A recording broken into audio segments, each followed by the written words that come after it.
Hey, welcome to HSM, house groups. It's good to see you guys out there. Orange Villa Park, Placentia Fullerton, Park Rapids, Minnesota, Bellflower, and even your Belinda, who I did not forget this time. Hey, today we're doing a little bit of HSM on the road, and we're taking off on this series called Marked. And when I thought of that series, when we thought of the series together, I thought about this place that I ran across about a year and a half ago, and I thought, oh, this would be a super dope place to do a teaching video sometime, because this place is marked with all kinds of graffiti. It's this really cool building that I wandered through at one point in time. And then today, Christian and I walked out here, and this glorious building, they tore it down. But let me just show you what it looked like. How about this, huh? Pretty cool graffiti, some pretty cool spots to look at. Before we jump all the way into today, I want to give you a little HSM update. Now, most of you probably already know that as you watch this, our previous HSM pastor, Landon, now finds himself in the wild and wacky state of Texas, working at his dad's church. And that leaves some of you wondering, does this mean that we have to watch Scott on these videos now? His biceps are so much smaller than Landon's, and he's like double Landon's age. He could fall over and die right during a video, which I guess is possible, but that would be must-see TV, wouldn't it? Now, I got two bits of good news for you. Number one, I am not the long-time answer for an HSM pastor. I'm still gonna be here, but I know this because I'm responsible for searching the world for a fantastic HSM pastor to hire, and I'm pretty picky because I feel like you guys are awesome and you deserve the best. So you can feel free to pray for me while we're doing that search. Number two, in the meantime, I'll be like the substitute teacher, right? But hopefully not the one who everybody just makes fun of all day. That'd be a drag. Hopefully I'll be like the cool substitute. I'll try anyway. Some of you guys know, before I got here, I got to talk to teenagers in Chicago about Jesus for many, many, many years. Back to high-waisted jeans were cool the first time around, and Tom Brady was a rookie quarterback. So even though I'm old and not that cool, hopefully I'll be able to say some things that'll be helpful in these next few weeks. But enough about that. I want to jump further into the series. And if you were at Together Night last week, which I hope you were, you know we talked about marks that you're born with. And not just physically, but kind of like the way that you are. Are you outgoing or shy? Are you competitive, or are you more chill about that kind of stuff? Are you super smart? Or are you like super average intelligence? And we used a metaphor, like a comparison, for those of you who don't pay attention to English class. And we talked about birthmarks, marks you're born with. That's clever, huh? Birthmarks. So if you were Together Tonight, you saw some of that. But this week we're moving on, because some of the marks that we end up with are because of choices that we make. And I've got a new metaphor for you. Not birthmarks, we're moving on to illustrate marks that you choose. And I like this one. It's a tattoo. A tattoo, marks you choose. Because some tattoos are great and people are super glad they got them, right? And other tattoos, they just make you wonder, what was that person thinking? Now, I bet you know someone with a great tattoo, so I want to ask you to take 60 seconds, tell the person next to you what's the best tattoo you've ever seen, or maybe the worst. Right now, best or worst, tell somebody.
Now, I wish I could have heard some of those stories, or even better, I wish I could have seen some of those terrible tattoos that you're talking about. But think about this. Some tattoos, they have great meaning, and people wear them with pride. But I've also met people who didn't give a lot of thought to their tattoo. I've heard people tell stories like this. I was drunk, I was with some buddies, and we all decided to get tattoos. And I say, what does it mean? Like, what does that symbolize? And they say, I can't really remember, but it seemed like a good idea at the time.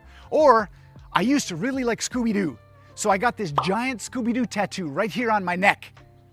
Not so much anymore. And you're gonna think I'm making this up, but I'm not. One of my favorite stories from a guy I knew in college, he was in love with this girl named Jill. Oh man, he was crazy about it. And he was totally sure that he was gonna marry her. So he got his name tattooed right on his forearm. Can you guess whether they got married?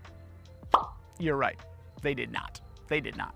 Let me show you a couple other, what I would call regretful tattoos. I don't know if there's any football fans out there, but someone thought that this tattoo looked like the Patriots logo. I don't think so. Check this one out. This is a tattoo on the back of a guy's head, and he was so committed, he even filled in like the mustache with hair. Pretty gross and pretty weird. And then I don't know about you, and again, I'm not trying to be judgy, but face tattoos always kind of confuse me.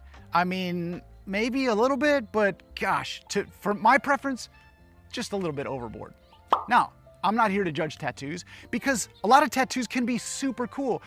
And here's one of the things I love about tattoos too. Oftentimes people can tell a story of something that's got great meaning to them. And they chose that tattoo, that mark, because it's so meaningful to them, and they'd never change it. When my middle school son went to college, he asked me if I wanted to get a tattoo, like him and I get the same tattoo to kind of commemorate the years of his growing up years together.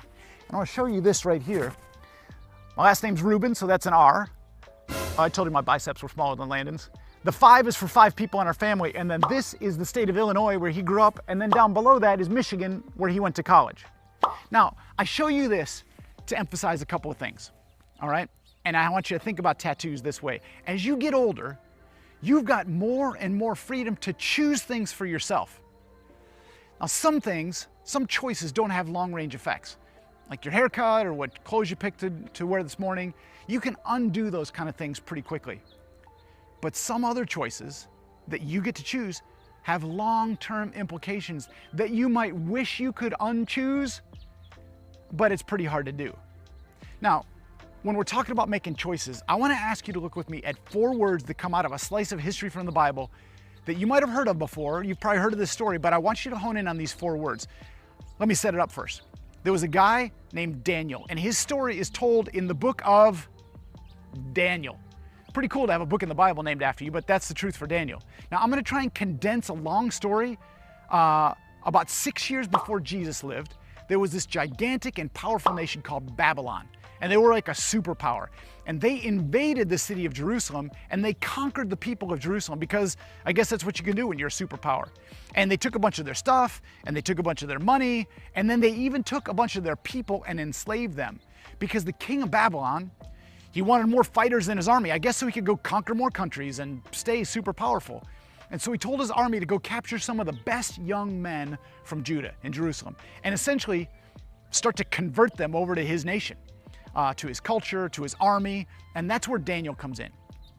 You might have heard us talk about Daniel before, somewhere in HSM life or somewhere in your church life, but Daniel and 3 of his buddies were some of the guys who got captured, and you may have heard of them. His friends were named Shadrach, Meshach, and Abednego, and later on in the book of Daniel, it's recorded they got thrown into a furnace of fire for not bowing down to a gigantic statue of the king. Not talking about that story today, but God protected them. They didn't burn up in that furnace, and it's pretty amazing. But this king, the same king, he was amazed. I mean, who wouldn't be? And he got curious about this God that Daniel followed. But all that didn't just happen, Here's what I mean. When Daniel and his buddies first got captured, as prisoners, they didn't get to pick the food they ate. You know, there was no prisoner menu of hey, what would you want today? But the food that the Babylonians ate was viewed as unclean by Daniel and the people of God. And so Daniel decided that even if everyone else was eating this rich food that the Babylonians gave them, he wasn't going to do it. He was going to honor God with his diet. And so he decided ahead of time. It wasn't a choice that he made in the moment, hoping he'd be strong enough to stand up to the king who could have him killed at any moment. But here's what the verse says. It says, Daniel made up his mind. Made up his mind. Those are the 4 words. Not to defile himself by eating the food and wine given to him by the king. Now, it turns out eating the way that God commanded Daniel's people actually made them stronger and healthier than all the other young guys in the army. But it goes back to those 4 words. Daniel made up his mind ahead of time. Before the stress came, he knew what he was going to stand for. He decided. Now, why am I telling you that? I think you probably got an idea. Did you ever feel like the world around you is going a little crazy and maybe the current is just dragging people along? Is there anything in your life that you need to make up your mind about before a situation arises, even if everybody else is doing something else. Now, I want to be clear. This isn't about good behavior points. This is actually about, could God's ways actually be better? And is there anything you want to make up your mind about ahead of time? Let me give you some examples. Making your mind up about what your time limit is before you get sucked into your online world for hours on end. Making your mind up about what you'll say before the moment somebody passes you something to smoke or something to drink that you're not comfortable with. Making your mind up what you'll do before the urge strikes you to revisit that porn site. Making your mind up what your physical boundaries are going to be with that guy or that girl. What do you need to make up your mind about ahead of time? Now, right now, I predict that some of you guys are thinking, come on, Scott, you old man. Nobody does that. And that's exactly what people would have said in Daniel's time. You see, in Daniel's case, it actually saved his life to make up his mind ahead of time. And it did more than once. Now, for me, deciding things ahead of time has spared me a lot of pain when I've done it well. And other times, when I've just let drift kind of take charge and go where life flows or go where everyone else is doing something, I've hit some pain that I wish I could take back. I want to give you one last thought about these marks that people choose. When Jesus was killed on the cross, he made a choice. He made up his mind ahead of time. He chose the nail marks that were going to pierce his hands. He could have stopped that crucifixion at any moment, but he chose it, you guys, because he knew what it would take to pay for my sins and to pay for your sins and to make us right with God. He made up his mind ahead of time. He knew. So in this moment, I'm curious. Is there anything that you can think of that you need to make up your mind about? Again, not for good behavior points, but because God's way might be the best way, even if it's harder. We're gonna have a chance to talk about it in small groups, but it's not like some kind of a mass confessional. You don't have to be too specific about anything if that feels too risky to you.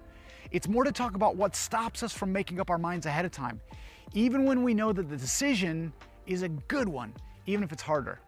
Hey, I'm proud of you guys, not just for coming to HSM, but for engaging your brain in this stuff. Can I be honest? Not enough people think deeply about stuff like this. And I'm not just talking about students. There are a ton of adults whose lives would be better if they just make up their mind about something crucial in their life, even if it's hard. So way to go. Have a great conversation. We love you, and we will see you next week.